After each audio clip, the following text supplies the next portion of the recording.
try to pick up all the pieces, all the memories they somehow never leave you. Hey everybody, good morning, good morning, good morning. Hope everybody's doing well. We're getting started here in just another 30 seconds. Appreciate you all so very, very much. Let me get the music down over here. All right, there we go. Hey everybody, good morning, good morning. Welcome to episode 1311. You got to ask yourself, what did you do yesterday to improve the health of your brain? Did you eat better foods? Did you drink more water? Did you feed your brain ketones? Because that's the major fuel that your brain uses. Check it out.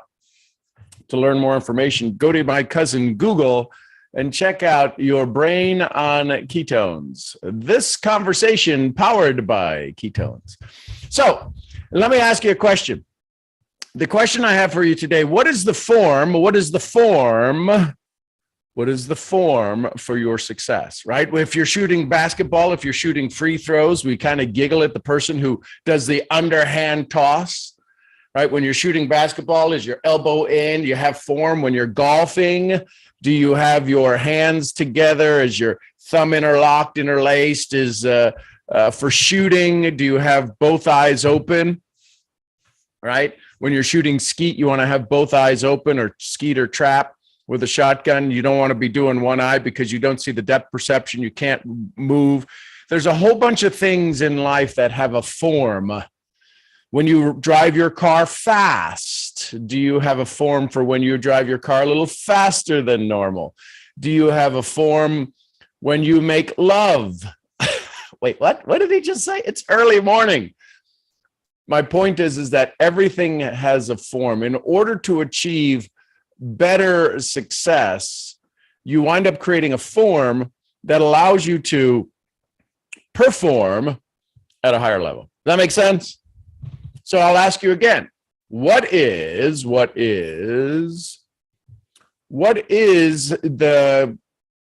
look like, your form for success? Well, Sean, I'm not sure what you're talking about. Well, how do you carry your body? Do you sit slunched over or slunched? What is slunched over? Does that mean like you're slowly eating lunch?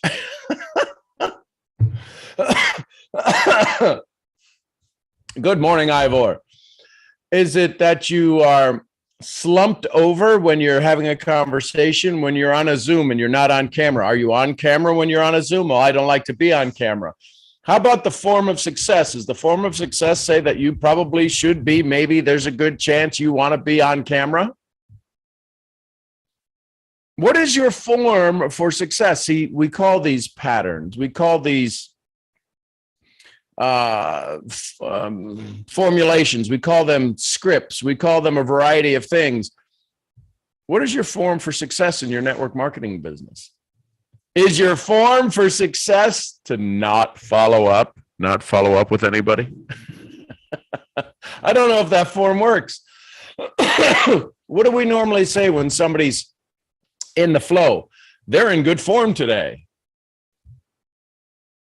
You hear this? You hear all this conversation? The reason I want you to pay attention to this is that you've got to look at your form right now. How about your form for getting up early? Right? The 5 a.m. club. Anybody part of the 5 a.m. club? Anybody a part of the 4 a.m. club? Anybody a part of the 2 hours a day of meditation club? Anybody a part of the write your 10 blessings and the because club? Anybody a part of surprise your family with gratitude club? Anybody part of the Einstein club of saying 100 thank yous a day to those around you?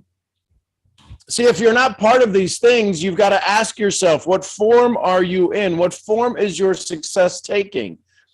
For some people, it looks like the Hershey kiss emoji with little eyeballs on it. That's the form their success takes. It's a big pile of Hershey's chocolate. Isn't that what that little emoji is? Isn't that what that emoji is? So if you're looking for the form of success, here's the reality. Here's the challenge. You ready for this? Here's the velvet hammer. You ready for the velvet hammer? My form won't look like your form. Joseph McClendon III, if you've ever went to any of his trainings, he has you walk out of a particular room in your house and say, turn around and look back into that room and go, I made that. My form is different than your form. Some of you are spitting out your coffee right now. What form is your success?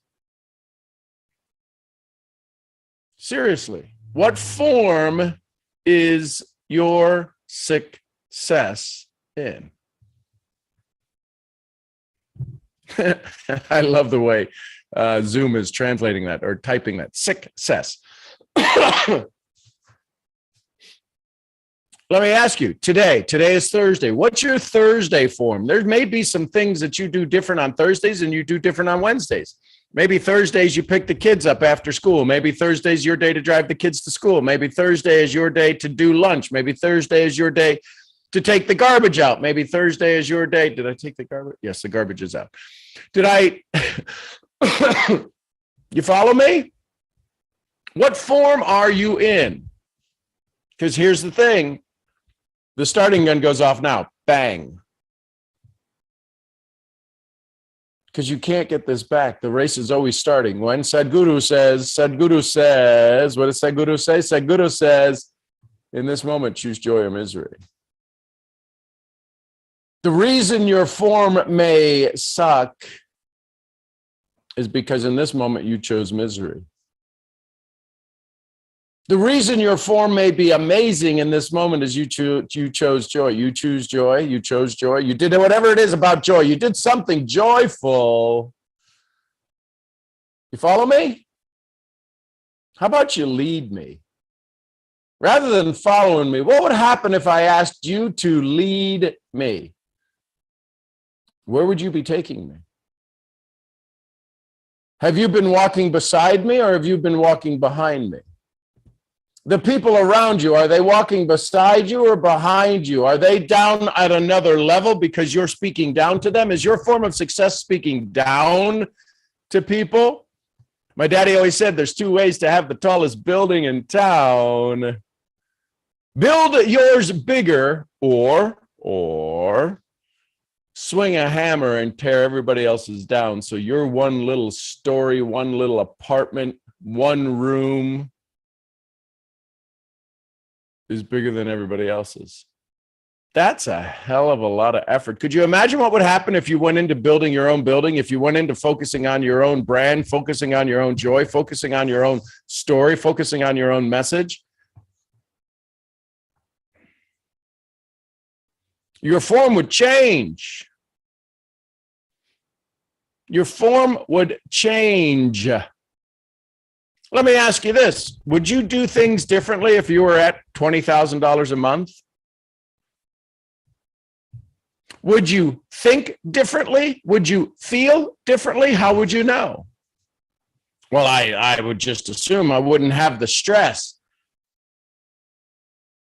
When you decide to be grateful for everything that's happening to you, life happens for you, not to you. Law of attraction, everybody's running around talking about law of attraction. Everybody's running around selling they're an entrepreneur. How could you be an entrepreneur and be getting your ass kicked simply because you wake up in the morning? Entrepreneurs jump out of bed. Entrepreneurs are trying to find something to sell. Entrepreneurs are thinking about what is my exit strategy from this business so I can do what? Go start another one. Some of you are blasphemy. Are speaking blasphemy because you haven't even started your business. And there go all the listeners. Some of you haven't even started your business. Well, I've started my business. I bought my pack. Really? So if you opened a restaurant, you would buy all your inventory and never open the doors? If you started driving Uber, you'd never turn the app on to see where a ride would come from? There's Peggy in Singapore. Hello, my love. Good to see you here. So, what's the form of your business? Hey, listen, if you're in personal development and you're Grumpy Gus or Sad Sally, you're probably not representing your brand so well. If you are an energy company and you're always like, hey, everybody, how are you? I hope you're doing well. Hey, thanks for the share. Thanks for tagging somebody in that. Best Casey, thank you. Best Casey yet. I bet it is. Good morning. Good morning. So here's the thing. What is your brand? Are you a brand, or are you building your company? Listen, here's the thing. Don't tell your companies this. Don't tell your uplines this, your sponsors. I teach people, I've taught this for years. Stop building the name on the check of your company. Start building the name that's on your mailbox. How many of you have a list right now? How many of you have gone and used the free Aweber? Free Aweber. If you, up until you get 500 people on your account, it's free. How many of you have built a landing page to send somebody to you? How many of you have a little idea that you want to share with people? How many of you have a recipe that everybody asks you? Do you have a recipe? You say, yeah, go to my email list. Get on my email list. You'll get it. I'm telling you, you're going to have to build a list. If you do not have a list, you do not have wealth. Do you have a list? If you don't have a list, you don't have wealth. Well, I've got 30,000 followers on Instagram. That is not wealth. Those are 30,000 people that aren't even paying attention to you, because I will watch somebody. I'll watch somebody in particular, and they will share their post 10 times, 20 times, 30 times. They'll share their own post 10 times, 20 times, 30 times. They tag 15, 20, 30, 40, 50 people in their posts. Do you know anybody who's ever tagged anybody, 20, 30, 40, 50 people in their posts, and they get 4 likes? Hey, they're building momentum. That's not the way to build your business. Holding people at gunpoint saying, you should try my stuff. The word should is something that's called injected values. When you tell somebody you should do something, it's called injected values. How many of you love being told what to do? People hate to be sold. They love to buy.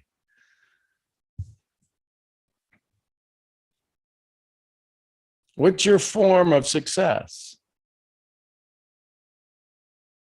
If your form's not working, maybe you need a new formula. And one of the simplest formula additions, one of the simplest formula changes, one of the simplest formula action steps is to start with gratitude.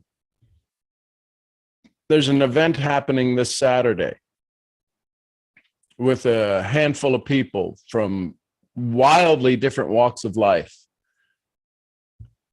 And it's all about gratitude. It's what their life was before gratitude, what they went through as they were learning gratitude, and what their life is now after and during their use of understanding how to absolutely put gratitude in their corner and leverage gratitude versus the other. So now the question becomes, do you want to learn from people who have used gratitude to create wealth? Do you want to learn from people who have used gratitude to create success? Do you want to learn from people who have used gratitude to build global organizations? You may want to write this down. Somebody type it in the chat on Instagram, if you would. Eventswithdanny.com, D-A-N-I. Eventswithdanny, D-A-N-I.com. Go there. There's a no fee version, and there's a VIP version when you get to have conversations with the people afterwards. What would happen if your form changed? What would happen if your formula changed? What would happen if all of a sudden, thank you for that. Who is that? That is Chase Marie. I can't ever figure out those IG names. I apologize for embarrassing you if I did, but thank you for typing that in. Events with Danny, DANI.com. I'm sorry, just one N, not two. My bad. DANI.com. So when you understand that you can go have this idea, this conversation, this creation, this understanding, this belief, you will change your life forever. And your form will become less stress. Your form will become more fluid. Too many of us, see, I understand, what did it say? Keep inspiring. Love you, Murph. So, how many of you have ever watched water and when it hits hard turns, right? It has all of this turbulence and all of this delay that happens. I come out of a fluid handling system background. A what? Yeah, that's how most network marketers start. They start in the fluid handling systems of dealing with pharmaceuticals, refineries, chemical plants, power plants, wastewater treatment, water treatment, power paper mills, and all of that stuff. And I used to help fluid get from one side of the plant to the other through pipes and pipelines and engineering of pumps and chemicals and all of that stuff. So that was my previous life prior to MLM, mentors leading mentors.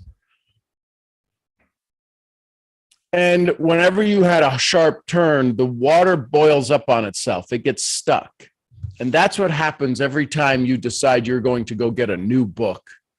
You're going to find a new genre author. You're going to go to a new kind of training. I promise you, there's enough brilliance inside of that beautiful brain of yours, and there's enough love inside of the heart that beats inside of you that you can go to the next level. Here's the challenge. The second you make a decision, the second you decide you're going to go on your hero's journey, and this hero's journey forces you to go from the ordinary to the extraordinary. Your form changes. You become formless, right? Bruce Lee says, be like water, right? You go, all of a sudden, you have to flow into this new identity of extraordinary. The challenge is that the second you have extraordinary experiences, there's the reluctant hero that shows up inside of you. Drop an RH in the chat if you understand this. The reluctant hero is that person who has decided to make a decision. I'm moving forward. There's no doubt. I'm in. I'm all in. I'm 100% in. And the second that you see a little light at the end of the tunnel, it freaks you the heck out. And you decide to turn around and say, stop, because somebody said, where the hell are you going? They've said things like this to you. Have you lost your mind? They've said things like this to you. You're not good enough. And you know what? They didn't have to say it to you the moment you made the decision. Listen carefully. This one will blow your mind. They didn't have to say it to you the moment they made your decision. See, your memory is the archive of everything that's ever happened in your life. Anything that you've ever said, anything you've ever read, anything that that's ever been said to you has been recorded in your brain. That which you repeat on a regular basis becomes permanent. The self-talk that you have, the second you go from the ordinary to the extraordinary, the second you say, I'm done with this life, I'm moving into the life that I was born for, the life I was meant for, the life I was promised, and the life I've promised to others. I promised to give back. I promised to give more. I promised my kids better. I promised my family better. I promised my mom and dad a house. I promised my kids I'd pay for their college. I promised my cousins I would do this. The promises you made, the second you make the promises, the second you move towards the promises that you want to keep, you will have to go from the ordinary to the extraordinary, because you know how few people keep their promises. It's time for you to keep your promise. And the second you make that decision, the whole world will seem like it's coming, slapping you in the face, kicking you in the ass, tripping you, making you fall down, scratch your knee, fall on your elbows, scratch your elbows. You'll wake up, you'll look in the mirror, and you'll look like you've been beat to hell and back, spiritually speaking. And you haven't even gotten out of bed yet. All of this can happen in the blink of an eye. The second you make the decision to have more, do more, be more, want more, realize you're worth more, realize you're worthy of more, realize that you are capable of more, realize you have the capacity for more. The second you want more, all of those old stories of less come screaming out of left field. And they decide to tackle you. And will be the craziest things that have happened in your life. You're like, what the heck is going on? This is ridiculous. You might get evicted from your home. You might have a relationship just absolutely end abruptly. You may wind up with a bill you had no idea was coming, and all of a sudden you owe an extra $2,000, $3,000 you had no idea. You might even chip a tooth. And you're like, I don't have dental insurance. And now you got to walk around with that every time you breathe in, the air, the pain, the reminder that you're human.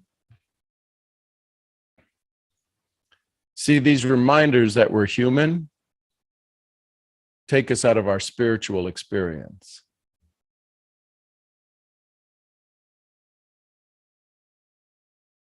These reminders that we're human take us out of these spiritual experiences. See, when you're dreaming, listen, follow me on this. Tell me if this makes sense. When you decide to have a dream, you're having a spiritual experience, aren't you? You're having an emotional session. You're having a belief conversation. And the only way to challenge the belief, to challenge the unlimited source of your creation, is to slap you in the face with something physical, to take you out of that emotional state, to take you out of that joy, to take you out of that conversation that you were having with your higher self. Guess what? Your lower self kicks you in the shin. Here's the challenge. Too many people, listen, I don't know if it was Covey. I think it might have been Covey. Covey said, for the 100 people hacking at the leaves of your success, nobody's paying attention to the 2 that are hacking at the roots of your tree. You're trying to swat away the 100 people who are hacking at the leaves, and you're not paying attention to the 2 that are hacking at the roots that will kill your success. And the 2 that are hacking at your roots are usually your best friends. They're usually your spouse. They don't mean to be hacking at the roots of your success. It's just that that's the only thing they can do. They don't want you to grow away. They may want you to go away, but they don't want you to grow away. So what is the form of your success? The form of your success will determine the freedom of your actions. Do you know how uncomfortable it is to do freedom? Do you know how uncomfortable it is to forget stress?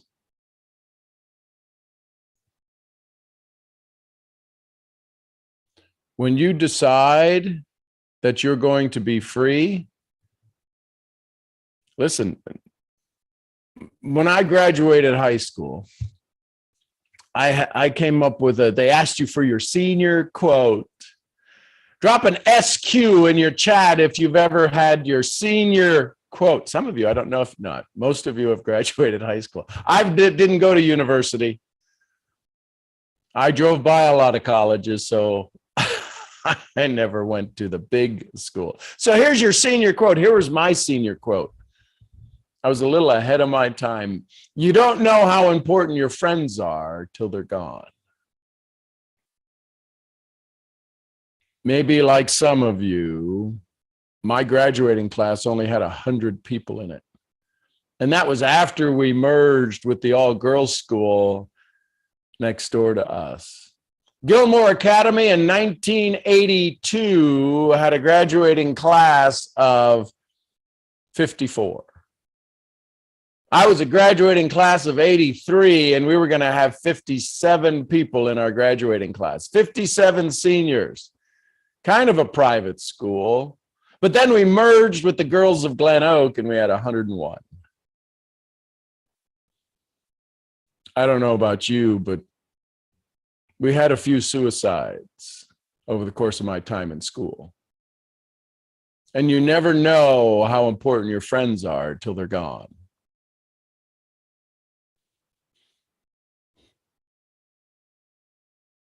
What needs to be let go? What needs to be buried? What needs to die off in your world so that you can step forward, you can step into your joy? What old story do you need to put away, let go away? You don't have to forget it. Just stop using it every time you want to go dig a gold mine.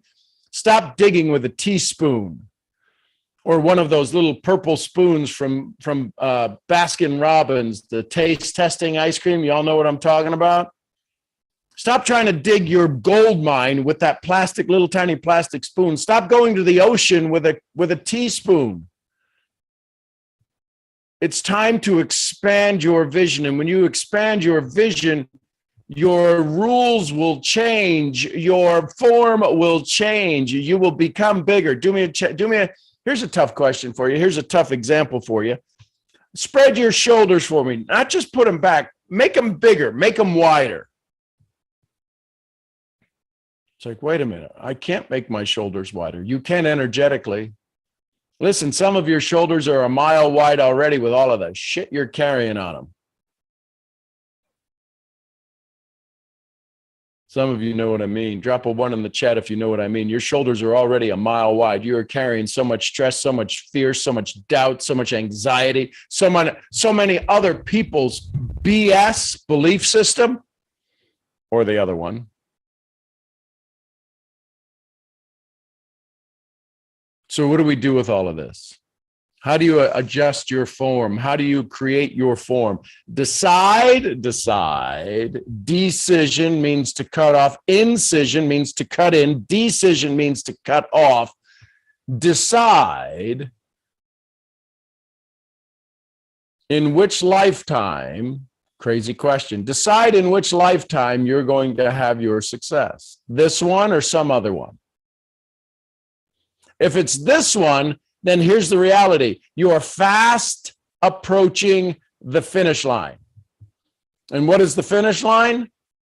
It's the grave.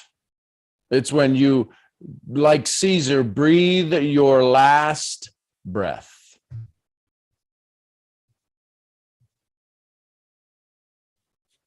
It's like Caesar, when you breathe your last breath, that is your finish line.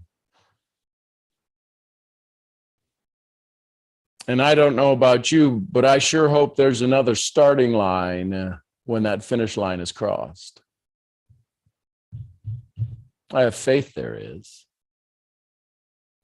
I'd rather do all of the things, keep all of the promises I decided to say I was going to keep in this lifetime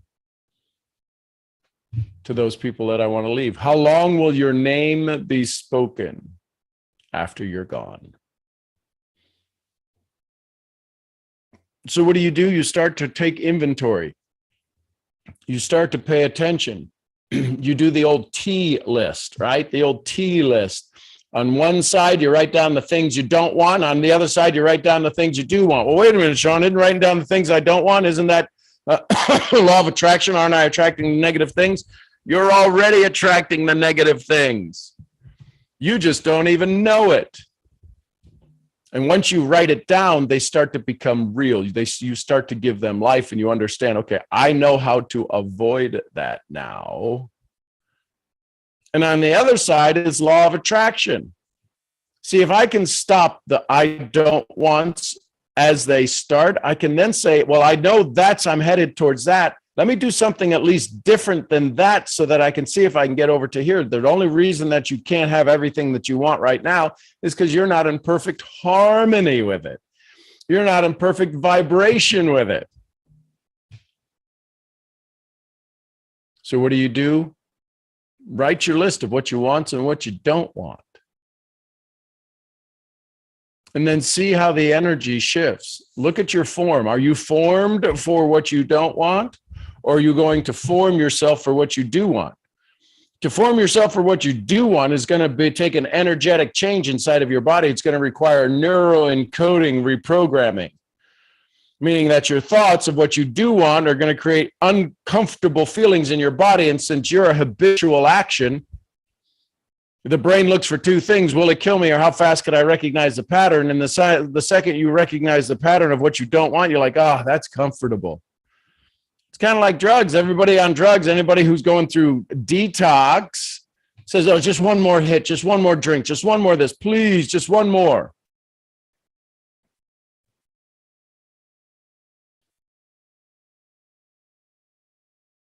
What one more thing do you want? Do you want one more joy or one more misery? Remember how amazing you are. Write out your list of 500 things you do well. 500 things you've done well. 500 things that, listen, if you're struggling for that, go on social media. You want to have some chutzpah? Go on social media and say, hey, listen, I'm curious. I was challenged. Don't say it for yourself. Always help people find the common enemy and make me the common enemy for this conversation. Say, I was challenged this morning on a webinar, on a Zoom, to find out what are some things I do well. And I was told to ask my audience, what are some things you think I do well? Now, ladies, there's a chance you're going to have some jackass do something inappropriate. Just get through that. Don't be afraid to have the people who do love you speak into you what you want, because some jackass is going to say something stupid. Watch your audience take them to the shed. You'll be surprised. So that would be my suggestion for you today. Go find out, go make your list of 500 things you do well, you've done well, the things that you've achieved, the things that you've accomplished. 500 things I've done well, I don't know. Hey, listen, do you know how to turn on a phone? Have you ever programmed a VCR? Of what? Have you ever had to use the remote control on the TV and scroll the letters back and forth to put in the password? I know they seem fundamentally simple. The reality is that you have done it so that you can do it again, and you've been able to achieve that. Don't minimize your amazingness. That's the reason most people suffer and struggle. All right, I've hit the 7 o'clock hour, the bewitching hour on Instagram and YouTube. I love you guys bunches. If you want to learn more about me, if you want to come and join me on this call, thank you, Rachel, for being a part of the new community. Go to personalundevelopment.com, and you can get signed up there to have conversations. And now I'm about ready to go jump into the VIP chat where they get to one-on-one question me, and I get to sometimes give them some good answers. I love you tons. I appreciate you all. I am your head mind-bending, form-creating misfit. I'll see y'all where? At the next event. Thanks, everybody. Bye for now. There we go. YouTube, love you bunches. Thank you, thank you, thank you. Feel free to tag somebody in the comments and let them know this was a pretty cool conversation. All right, I'll see y'all where?